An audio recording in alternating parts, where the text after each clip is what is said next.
Jamais personne n'a vu Dieu, la Bible là, c'est des histoires. Quand je verrai, je croirai, etc., etc. La nature, la terre, les cieux, je veux des preuves plus claires que ça. Si Dieu est là, qu'il me parle, etc., etc. Jamais personne n'est rentré, d'où sont les morts de l'au-delà. Que Lazare le fasse et nous croirons, etc., etc. Ça va bientôt faire des siècles, Jésus a dit, il reviendra. On attend toujours qu'il vienne, etc., etc. Pourquoi contourner? Pourquoi compliquer? Aussi vrai qu'on est pécheur, on sait que Dieu est.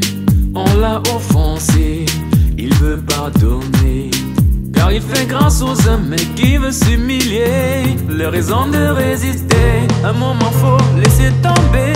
Tu choisis par quoi marcher, la vue, la foi, à toi de voir. Heureux ceux qui n'ont pas vu, mais qui ont cru, a dit Jésus.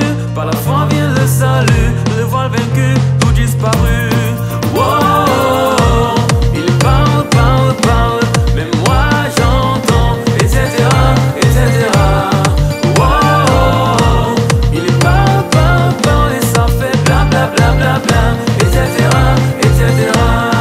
Même c'est Jésus-Christ, je crois en Dieu, mais pas ce Dieu-là.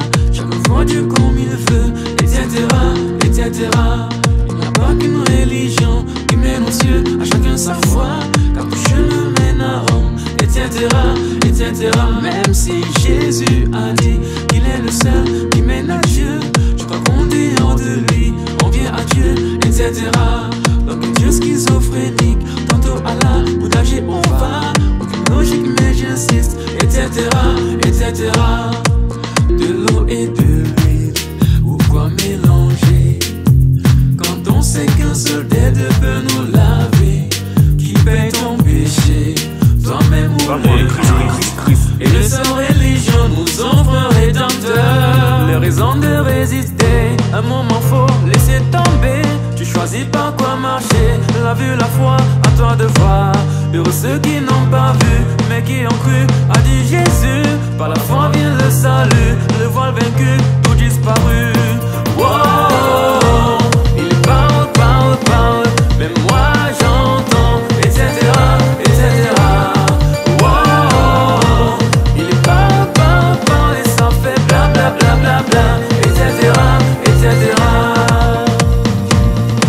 La colère de Dieu se rebelle du ciel contre toute impiété et toute injustice des hommes qui retiennent injustement la vérité captive. Car ce qu'on peut connaître de Dieu est manifeste pour eux, que le leur ayant fait connaître. En effet, les perfections invisibles de Dieu, sa puissance éternelle et sa divinité se voient comme à l'œil depuis la création du monde quand on les considère dans ses ouvrages. Ils sont donc inexcusables, puisque, ayant connu Dieu, ils ne l'ont point glorifié comme Dieu et ne lui ont point rendu grâce, mais ils se sont égarés dans les pensées et leur cœur sans intelligence a été plongé dans les ténèbres. Se vantant d'être sages, ils sont devenus fous. Dans les derniers jours, il viendra des moqueurs avec leurs railleries, marchant selon leur propre convoitise et disant: où est la promesse de son avènement? Le méchant dit avec arrogance: il ne punit pas, il n'y a point de Dieu. Voilà toutes ses pensées. Folie. Jésus dit à Thomas: avance ici ton doigt et regarde mes mains. Avance aussi ta main et mets-la dans mon côté. Et ne sois pas incrédule, mais crois. Thomas lui répondit: mon Seigneur, mon Dieu. Jésus lui dit: parce que tu m'as vu, tu as cru. Heureux ceux qui n'ont pas vu et qui ont cru. Oui, heureux sont-ils, car ils verront alors la gloire de Dieu. Comme Jésus l'a aussi dit: ne t'ai-je pas dit que si tu crois, tu verras la gloire de Dieu? Amen. De résister, un moment faux.